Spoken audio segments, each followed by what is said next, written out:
Welcome, committee. We have 3 or 4 folks on our agenda today. We'll go ahead and get started with the presentation of the Historical Society Capital Improvement Budget. And to give us that presentation is Martin DeBeer. Welcome to committee, Martin.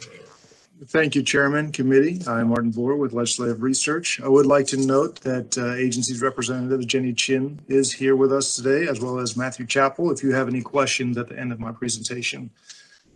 So for FY21, the agency estimates the revised capital improvements budget of $352,500, including $250,000 from the State General Fund. The revised estimate is an all funds increase of $102,500, or 41% above the fiscal year 21 approved budget. This includes a special revenue fund increase of $102,500, or 100% above the 21 approved amount. The SGF amount is the same as the approved budget. The special revenue fund increase is attributable to increased expenditures for repairs to the Shawnee Indian Mission Historic Site and the Cottonwood Ranch Historic Site. Below, you'll see individually itemized for rehab and repair. The agency estimates an expenditure of $250,000, all from the SGF. The agency states that these monies are used to conduct unanticipated repairs for more than 50 buildings located in their 16 state historic sites and at the State Historical Society headquarters in Topeka. These projects include repairs to roofs, windows, doors, heating and air conditioning, plumbing, and these projects are selected based on the urgency need for public safety and preservation of historic buildings. Shawnee Indian Mission, the West Building, the agency estimates expenditures of $20,000, all from special revenue funds, to rehabilitate the West Building at the Shawnee Indian Mission Historic Site. The state has partnered with the city of Fairway to operate Shawnee Indian Mission and to complete the rehab of the West Building. The project is funded by federal funds and private monies raised by the nonprofit organizations affiliated with the city of Fairway. And the planned work are repairs to the historic features, including installation of a historic door at the site.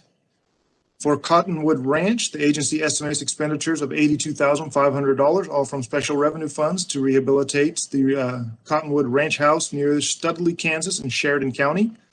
Planned work is the replacement of the roofs of the ranch house and the barn, and multiple different buildings located at the historic site.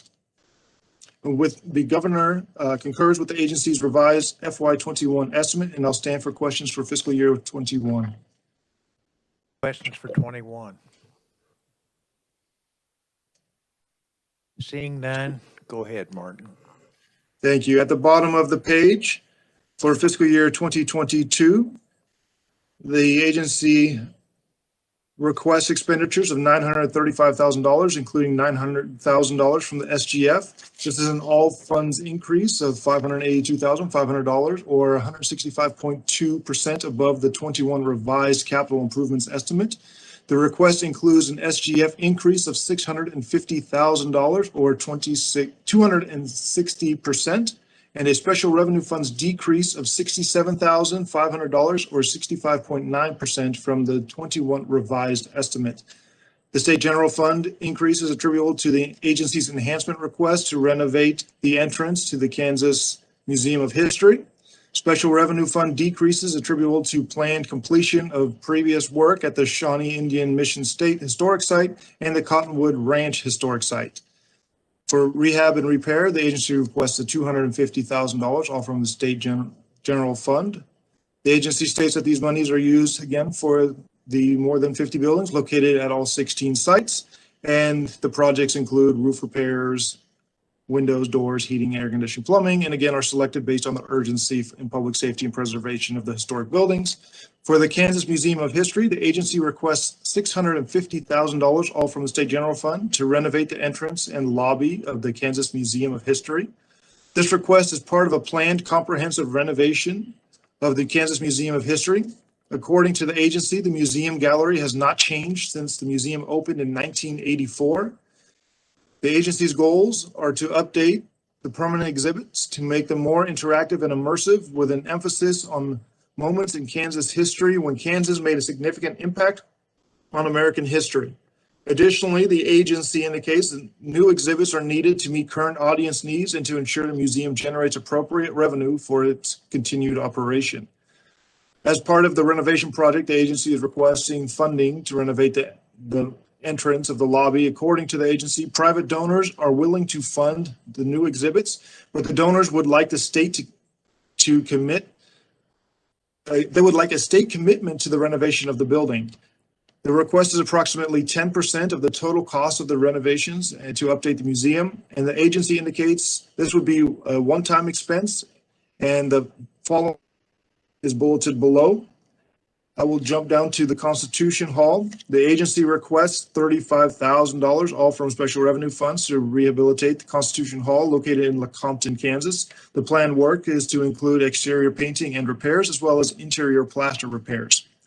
The governor recommends capital improvement expenditures of $600,000, including $450,000 for fiscal year 2022.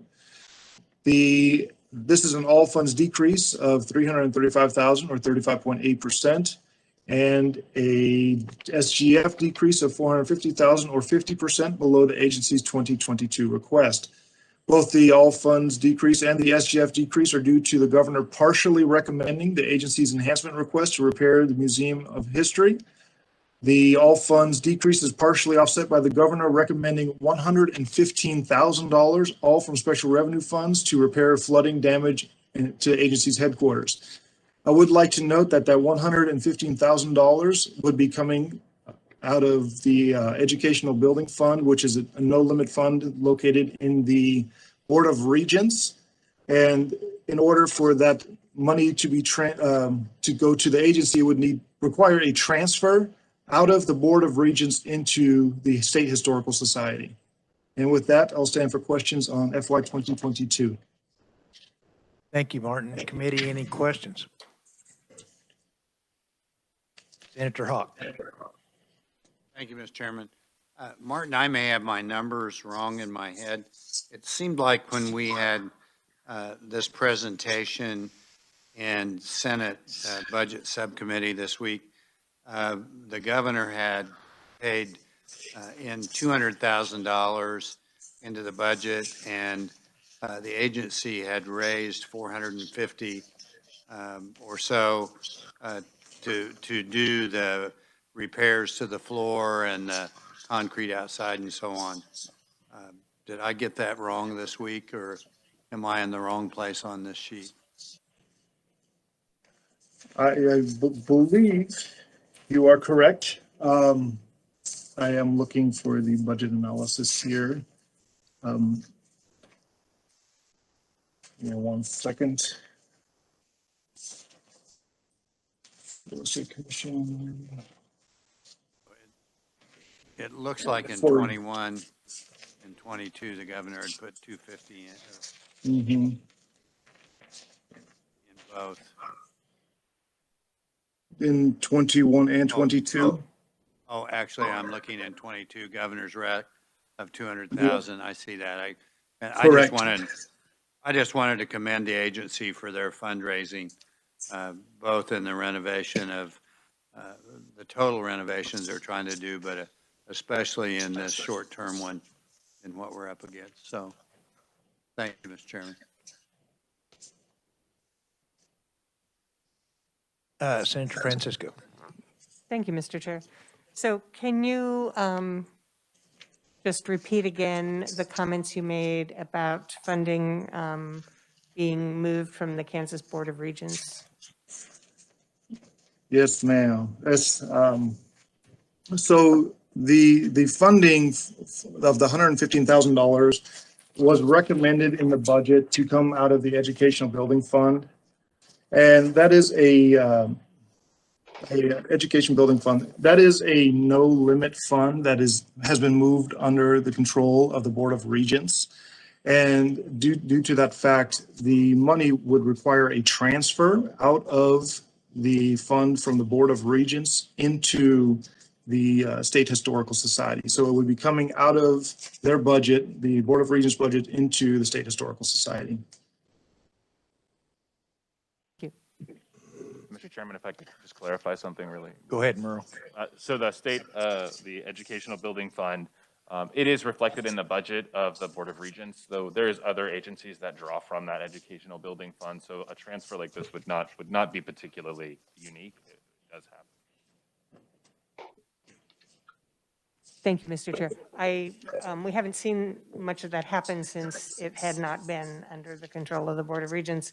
I'm just aware that there's significant repair and rehabilitation needed at our institutions. So I'll just want overall in the budget to make sure that we're continuing to fund that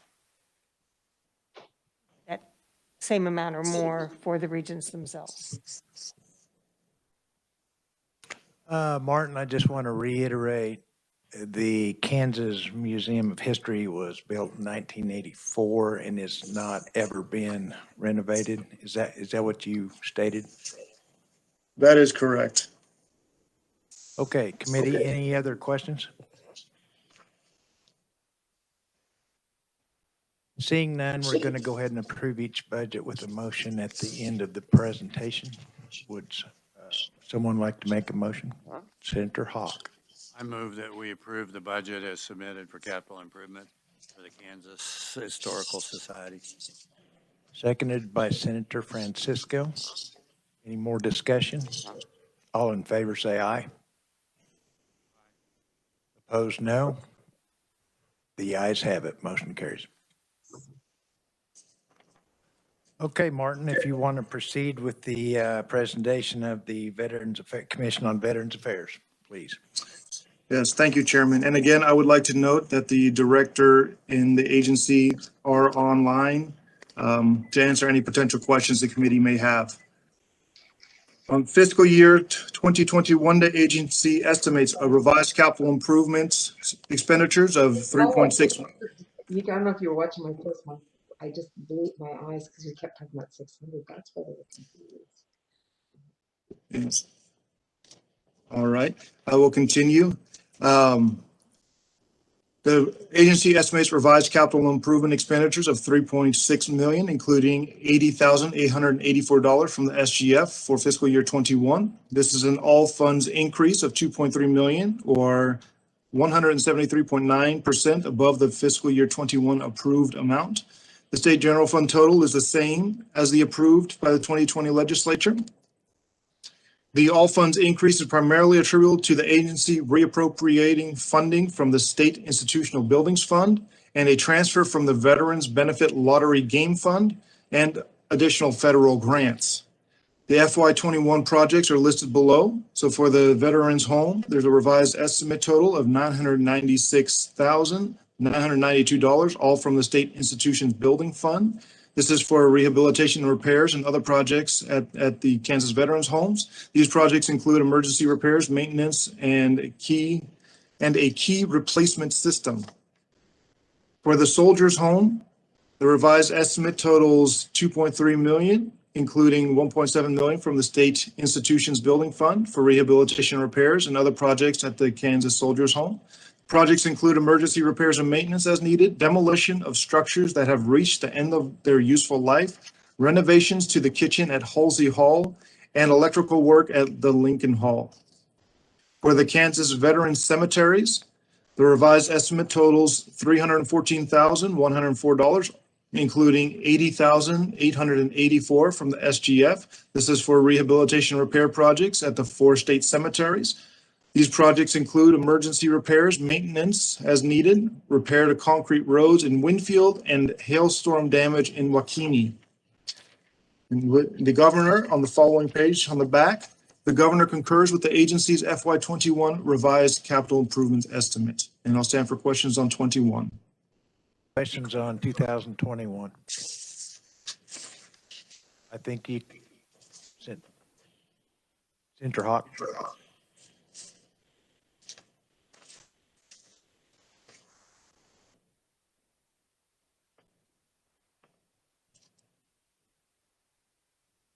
Excuse me, I had heard that lottery revenues might be down as a result of COVID.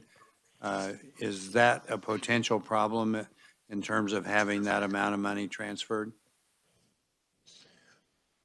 I don't believe that I'm qualified to answer that question. Don't blame you. And I hope my concern is not valid, but potentially that's a better question for the budgeting process overall in Ways and Means. But I just want to make sure that potentially that money's there if needed. Thank you. Dylan? Mr. Chairman, that particular transfer is from regular lottery proceeds as opposed to expanded lottery proceeds, so they haven't seen the same sort of decline. So, it's from a different bucket, as you were. Thank you, Mr. Chairman. Okay, seeing no other questions, Martin, go ahead and continue with 22. Thank you, Chairman. So for fiscal year 2022, the agency requests capital improvement expenditures of $1.9 million, including $111,900 for fiscal year 22. This is an all funds decrease of $1.7 million or 48.1%, and an SGF increase of $31,016 or 38.3% from the fiscal year 21 revised estimate. The decrease is primarily attributable to the use of reappropriated capital improvement funding in FY21 for increased maintenance and repairs to the Kansas soldiers' homes. And the fiscal year 22 projects are listed below. For the Kansas Veteran Home, the request is a total of $1 million, all from the State Institutions Building Fund for rehab and repair and other projects. These include emergency repairs, maintenance as needed, roof replacements on Donlin Hall, and a power plant including walkways and the remodel of 3 resident bathhouses in Bleckley Hall. For the Kansas Soldiers Home, the total request is $749,542, all from the State Institutions Building Fund for rehab and repairs and other projects at the Soldiers Home. These projects include emergency repairs and maintenance, roof replacement at Halsey Hall, painting of the cottages, and refacing the exterior of the facility housing the library and the museum. For the Kansas Veteran Cemeteries, the request totals $111,900, all from the State General Fund for rehab and repair projects at the 4 state cemeteries.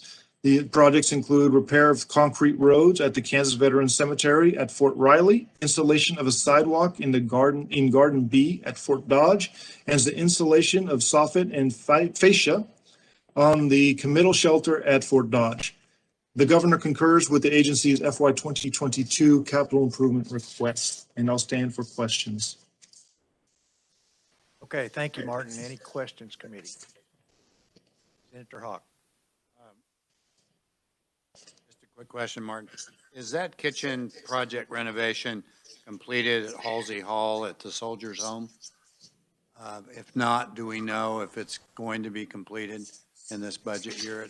It looks like they're anticipating that since it's just the roof in 2022. But I know that's been on our agenda for several years in this committee. I can give you an update on that if you would like. This is Greg Burden, the director. The Halsey Hall projects, and I'm sorry, Mr. Chair, I didn't mean to step in. Oh, that's fine. Go ahead.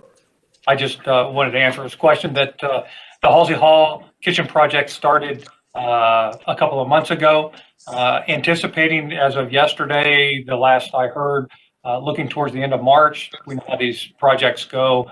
It could be, go on a little later than that. So we're hoping that sometime by the end of March or maybe by mid-April, that project will be completed, but I can certainly keep everybody updated on it. Hallelujah. This is something we've been waiting on for years and years. And we're still waiting on some of the VA grant money that'll probably start flowing back, hopefully here in the next couple of months to reimburse us for a significant portion of the cost of this project. Hopefully that answers your question. It does. Thank you, Mr. Chairman. Good job. Thanks for getting that done. Okay. Committee, any more questions? Seeing none. I need a motion. Senator Clays. Thank you, Mr. Chairman. I move the FY 21 and 22 capital improvement budgets for the Kansas Commission on Veterans Affairs Office. Seconded by Senator Hawk. Is there any more discussion? Seeing none, all in favor say aye. Opposed, no. The ayes have it.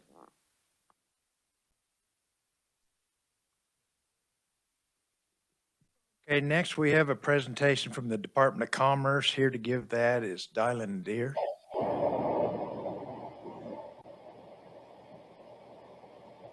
Thank you very much, Mr. Chairman. For the record, my name is Dylan Deere. I'm with the Legislative Research Department, and you should have the yellow sheet in front of you for the Kansas Department of Commerce.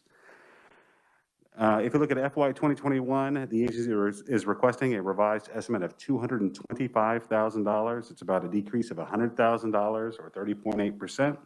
And that's a result of delaying all the capital improvement projects by 1 year. That re-roof that I'm about to talk about in Garden City was going to occur last year. Now it's going to occur this year. And the Topeka Workforce Elevator was going to occur this year. Now it's going to occur next year if approved by this committee. So the $100,000 for the re-roof and facade replacement in Garden City, that is, the current roof does not have a positive slope, so it creates some ponding on top of the roof. And the project would replace the existing facade as well and framing with a durable maintenance-free material. They do indicate that there is some exterior asbestos, so there's going to be some asbestos abatement that goes along with that project. There's also debt service principal in the amount of $125,000 in the Topeka Workforce Center. Both these are paid all from special revenue funds, mostly from sublease income. I would stand for questions on 21. Questions? Thank you very much, Mr. Chairman. Excuse me, Senator Clay. Sorry, I just have a quick question. Can you refresh us? I don't think we get the history on these. Weren't there several of these workforce centers, maybe not several, but a few, that were up for some repair and rehab in 2020? And was that actually completed in fiscal 2020 with the whole, pandemic deal? It was not. And so that's the Garden City was going to be a 2020 project, and now it has become a 2021 project. And so if you look, the total cost, the costs in 22 were $200,000, which is why we're seeing a $100,000 reduction. So basically everything is just pushed back 1 year. So the one I'm remembering is the Garden City one. It is. Although there has been you'll see these very regularly inside the Department of Commerce budget. That's really their major capital improvements projects are on these workforce centers. Okay, great. Thank you, Dylan. Thank you, Mr. Mm-hmm. Moving to fiscal year 2022, the agency is requesting $330,000 all from special revenue funds. The request is an increase of $105,000. And that increase is attributable to the cost of replacing the elevator at the Topeka Workforce Center, being more expensive than the re-roof at Garden City. There's also a slight increase in debt service principal on the Topeka Workforce Center debt service. That will be the last year for the payment on those bonds. So effectively that expenditure will go away after fiscal year 2022. Yeah, so basically they're just looking to do an upgrade to the existing elevator and improve reliability at the Topeka Workforce Center. Okay, committee, any questions?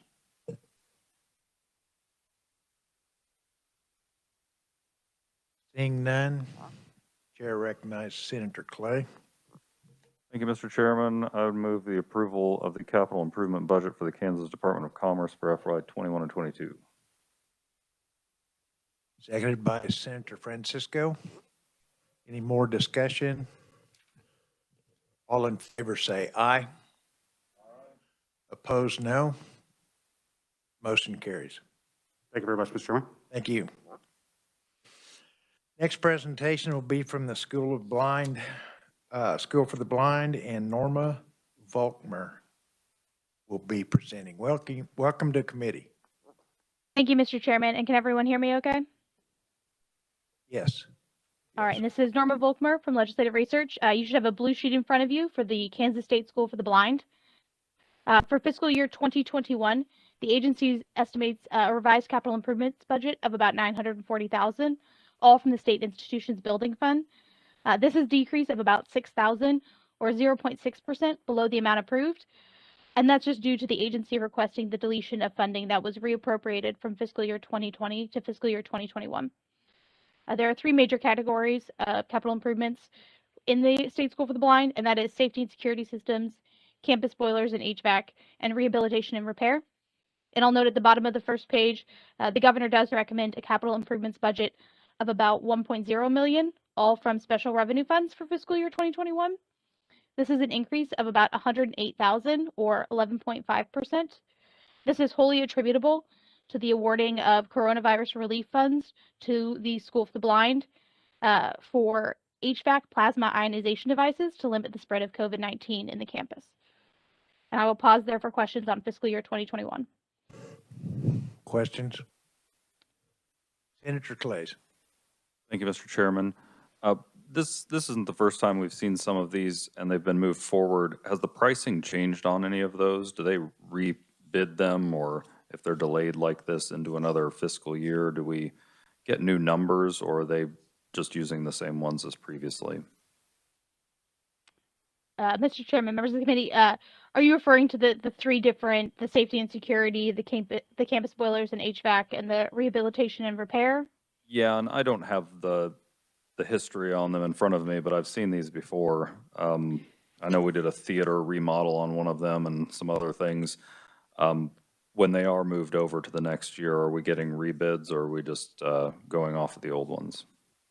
Yes, Mr. Chairman, members of the committee. So this is for the School for the Blind. They didn't have any reappropriations. In the School for the Deaf, you will see some reappropriated funding that they were attempting to rebid a project in fiscal year 2020 and were unable to bid the project, and so they will rebid the project in fiscal year 2021.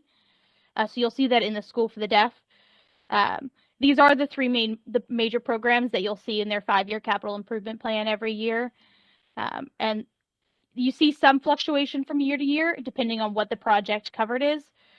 So in School for the Blind, a lot of this was for ongoing maintenance and repairs, and so it's a pretty consistent amount of funding. But if they had to put in a new safety or security system, that would increase funding. Okay, thank you. I appreciate that. I guess I did have those two mixed up. Thank you for the clarification. Representative Humphries. Thank you, Mr. Chairman. 2 questions. One, the special revenue funds from the School of the Blind, that's what? What are those? Where did those come from? Certainly. So the majority of their funding is state institutions building funds. So that is what the agency requested wholly. The governor added coronavirus relief funds that were allocated from the Office of Recovery to the School for the Blind to pay for HVAC plasma ionization devices to limit the spread of COVID-19 on campus. Mm-hmm. Okay, and then, Mr. Chairman, if I could understand, if there was a capital improvement that was approved for like fiscal year 2020, but they didn't get to it, and they're moving it over to this year, where do I see that reflected in? Did they got that money, or they didn't get it, and so now it's in this budget this year? Just a little explanation on that. Can you explain that, Norma, in your situation at least? Certainly. So in the School for the Blind for fiscal year 2021, you don't see a large reappropriation. So they did have about 6,000 that was not expended in fiscal year 2020 that was reappropriated into fiscal year 2021. And the agency is just asking that that money be deleted. It was essentially funding that they ended up not using and therefore don't need into fiscal year 2021. When we get to the School for the Deaf budget, you'll see a much larger reappropriation. And that was due to some savings that they then were going to use to complete another project within the same building. And I can touch on that more when we get to the School for the Deaf. Okay, thank you. Okay, seeing no more questions, Norma, you can continue with FY 2022. Certainly. So for fiscal year 2022, the agency is requesting a budget of about $919,000, all from the State Institutions Building Fund. So this is a slight decrease of about $20,000 below their fiscal year 2021 revised estimate. And if you look at the major categories, you'll see some shifting of funding.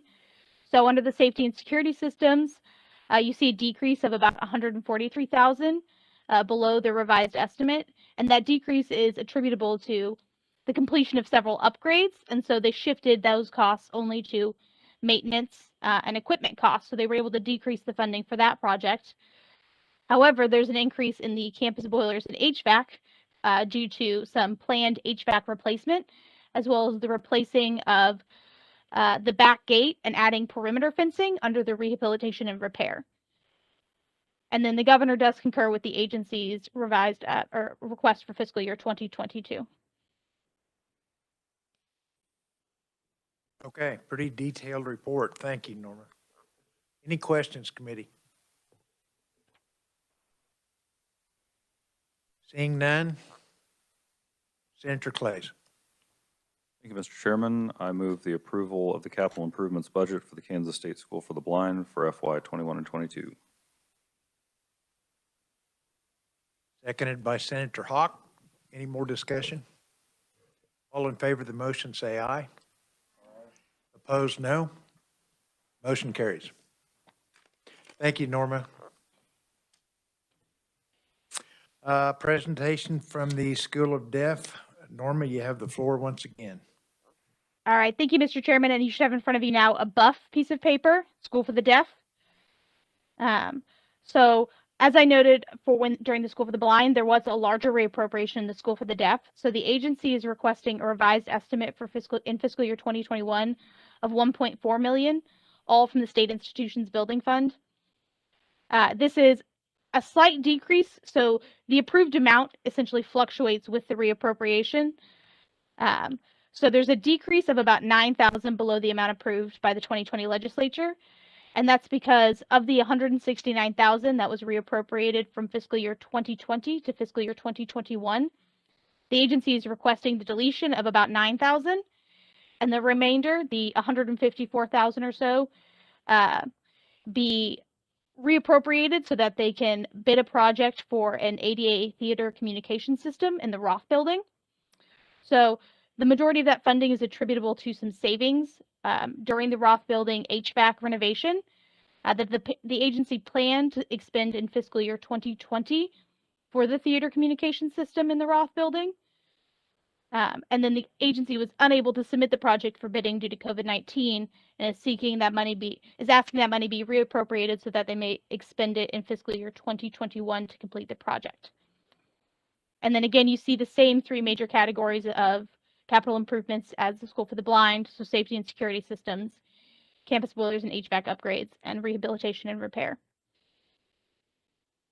And then if you turn to the second page, you'll see that the governor recommends a capital improvements budget of about $1.5 million. Again, all from special revenue funds. The School for the Deaf was awarded about $119,000 from the Coronavirus Relief Fund for those same HVAC plasma ionization devices for classrooms on campus to mitigate COVID-19 spread. And I can pause there for questions for fiscal year 2021. Any questions, committee, for FY 2021? Seeing none, please continue. All right, so moving on to fiscal year 2022, the agency is requesting $1.2 million all state institutions building fund for fiscal year 2022. This is a decrease of about $195,000 or 14.1% below the fiscal year 2021 revised estimate. And that's primarily attributable to the planned completion of that theater communication system in the Roth Auditorium, as well as, of course, the end of the coronavirus relief funding that was awarded in fiscal year 2021. Again, you'll see some shifting between those three major categories. So there is a decrease in the safety and security systems, again, attributable to just shifting from upgrading the systems to ongoing maintenance costs. And then you'll see an increase in the rehabilitation and repair agency request, and that is primarily due to planned work for fiscal year 2022 on the current elementary playground surface and equipment to make it ADA compliant. I will note that the governor recommends a capital improvements budget of $1.0 million, all SIBF, for fiscal year 2022. And this is an all funds decrease of about $171,000 or 14.3% below the agency's request. That's wholly attributable to the governor not recommending the upgrade of the campus playground. The upgrade would have added DuraSafe rubber tiles and the equipment to make it ADA compliant, and the governor did not recommend that request. And I'll stand for questions. Okay, committee questions.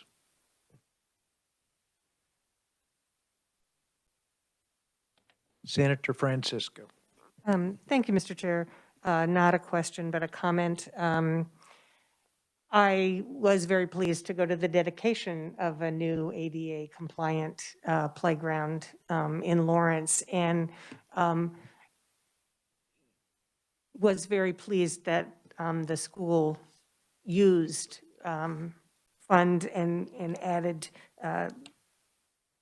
some private funds to accomplish that.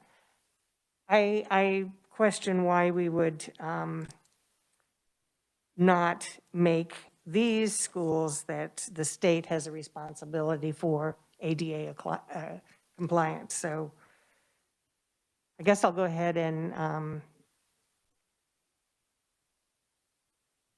add that, or I would like to see that added to the motion, but would be interested if other members of the committee share that concern.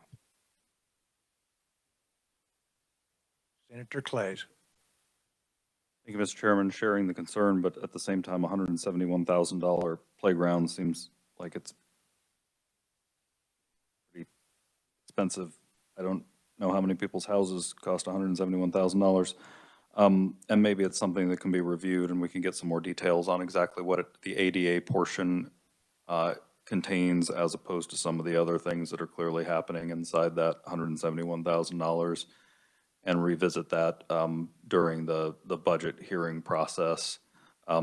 These schools will be in subcommittees soon, and perhaps if we could have staff just ask for the School for the Deaf to break out what that $171,000 is for and have a more clear understanding of it. Certainly don't want to have non-ADA compliant playgrounds, but at the same time, that does seem pretty excessive for just the ADA compliance portion of it. Thank you, Mr. Chairman. Mr. Chairman, if I may. Sure. John Martello from the School for the Deaf is online as well, and he may be able to provide more detail on what all would be included in that funding. Hello, Mr. Chair, committee. My name is John Martello. Am I coming through clear? Yes, we can hear you fine. Great, thank you.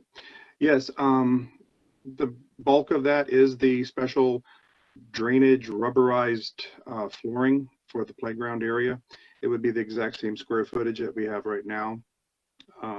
We would be seeking private money, though, to help us with changing some of the equipment, making the swings different than they are now, and some other ADA accessible stuff. That this would be the state's portion of it. As a reference, had another playground put in not too long ago on the blind school with private money and a state matching a certain amount, and it was 150-some thousand just for that. So the playgrounds, when you start getting into this rubberized, and also the foundation of the playground has to be poured in a way that allows for underground drainage while still allowing the rubber to do its thing for safety and falls, but it's not become pooled and pond. It's a little bit more involved than even I thought at the beginning, but in hindsight, now having learned about it, that's what it is. I do have the quotes that this is all built upon, and more than glad to go ahead and provide those to Norma and this committee if you wish. Representative Owsley.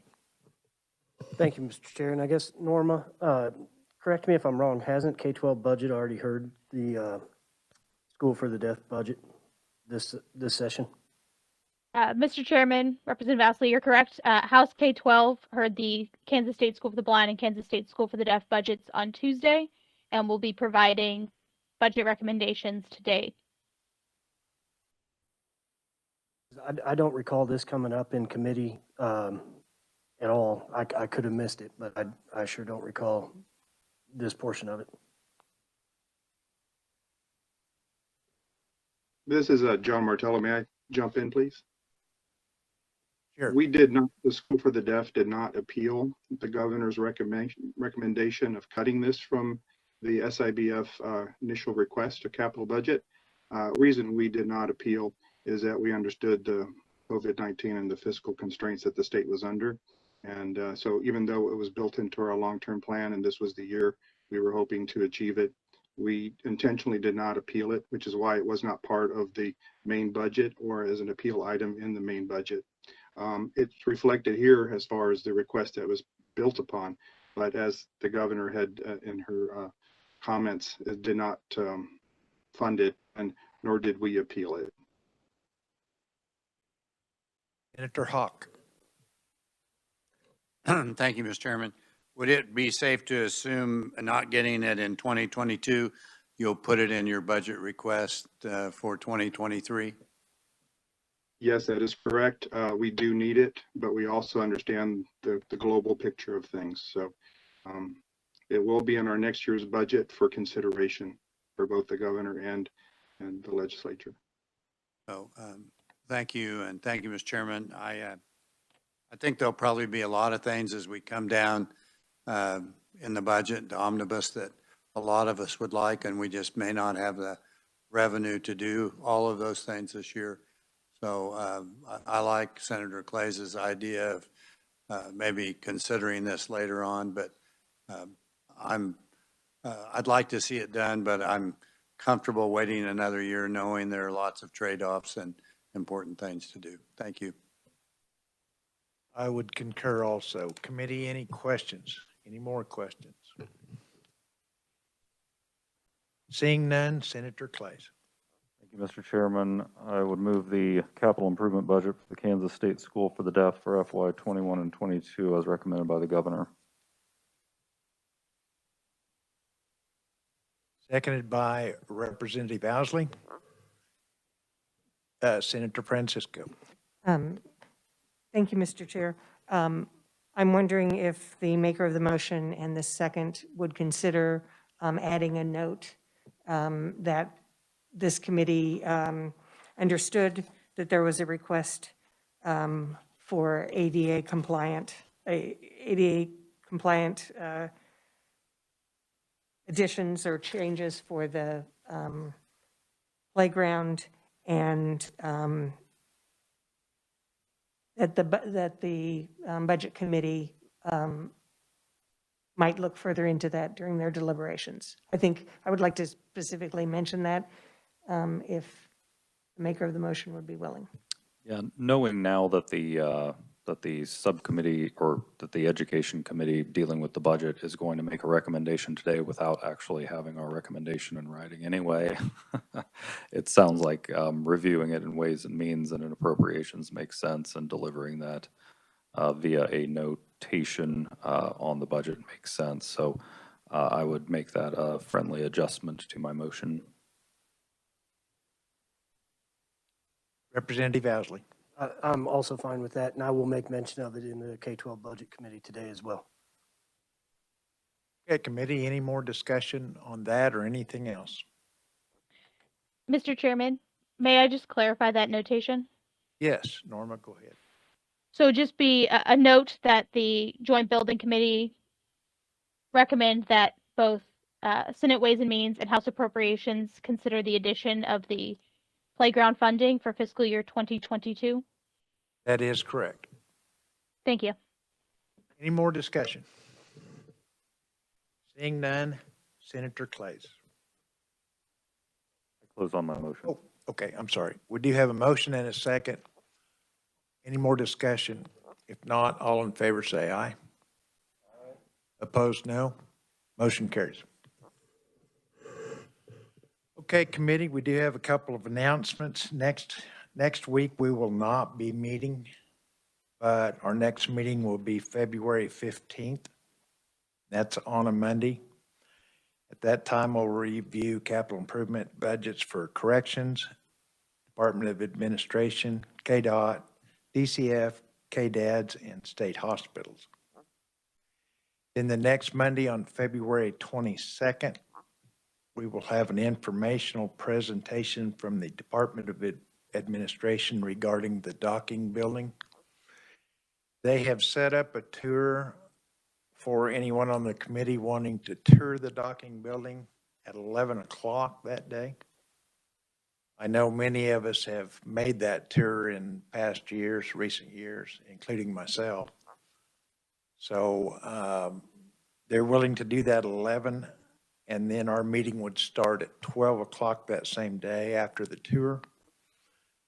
I might say that we're changing room numbers on that February 22nd meeting. You'll get an email, don't worry about remembering this. But we'll be meeting in room 159. So I might ask if anybody's interested in taking a tour of the docking building. I see 3. Is there any online there, Merle?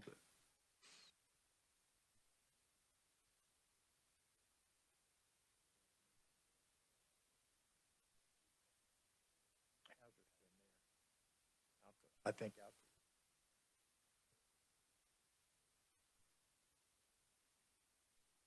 Okay, so that's what we'll do on February 22nd. And then on March 1st, committee, we have another chance to tour KDHE State Lab out in the old hospital at Forbes Air Force Base.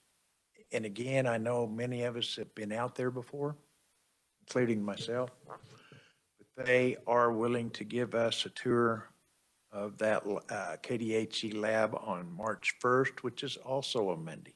If anyone is interested, we'll go ahead and set that up. So I really need a kind of a show of hands that people would be interested. Senator Clays. I have a comment on another issue, but I'll like to do that as well. Sure, Senator Hawk. Thank you, Mr. Is that during turnaround break? I can't remember when our. It's the week before turnaround. I just checked because of the vaccine schedule or vaccination. Okay, good. So we're going a little later into March before we have that 4-day break or whatever. I think turnaround may start on March 6th or something. So my question is there any committee members willing to take the KDHE lab tour? See, 1, 2, 3 again.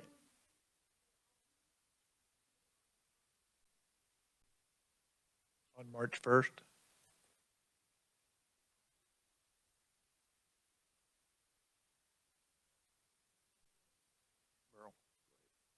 Mr. Chairman, this is Merle. The agency seemed fairly flexible about that date, so it does seem like there is interest, so I can coordinate with them to see if there's a better date.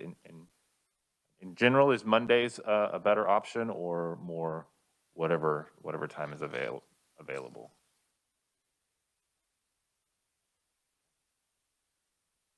Okay, I'll see what other dates they may have available. I think right now we have 3, Representative Owsley, Representative Humphreys, and Senator Hawks that would like to make that tour. So if you'd coordinate maybe Merle with those 3 to find a date that might be suitable for those 3 folks.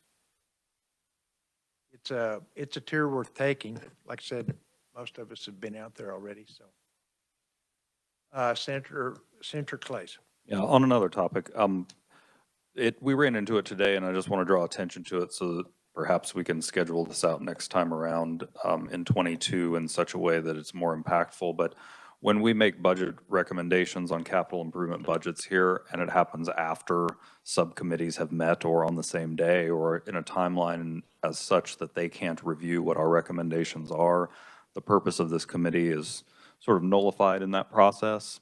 So what we've done in the past or attempted to do is stack these meetings in the course of a week or 10 days at the beginning when the budgets are first broken out, rather than dragging them out over multiple Mondays. We would meet Monday, Tuesday, Thursday, something like that, and move through these budgets in such a way that we can actually get those in front of the subcommittees before decisions and recommendations are made out of those committees.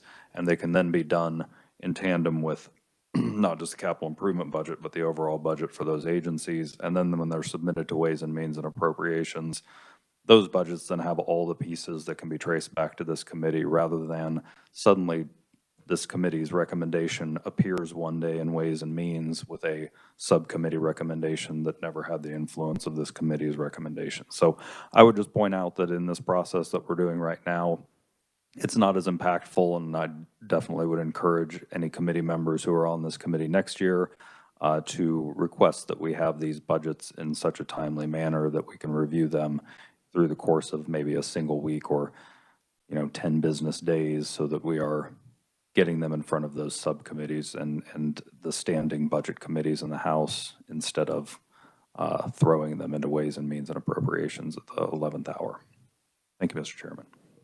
So have anything we've done so far been too late? It appears so. It appears that education is making recommendations today. So the presenters would not have been confronted with questions about our recommendations during that process. Any other comments, committee? Senator Francisco.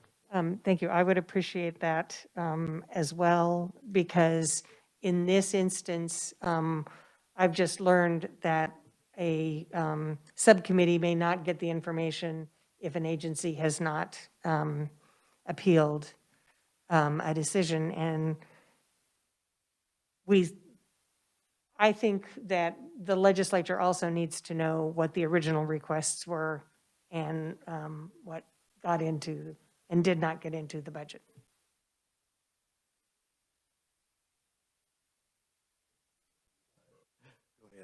Yeah, thank you, Mr. Chairman. Absolutely 100% agree. And that's been meaningful on many large projects like the Lansing Prison Project.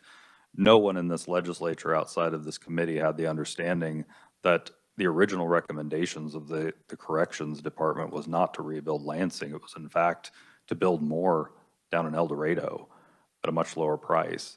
And save for this committee deciding to tell people about it, there was never a record of that existed in any of the budgeting process outside of this committee just seeing it one day on a blue sheet of paper and then it being discarded after we were done.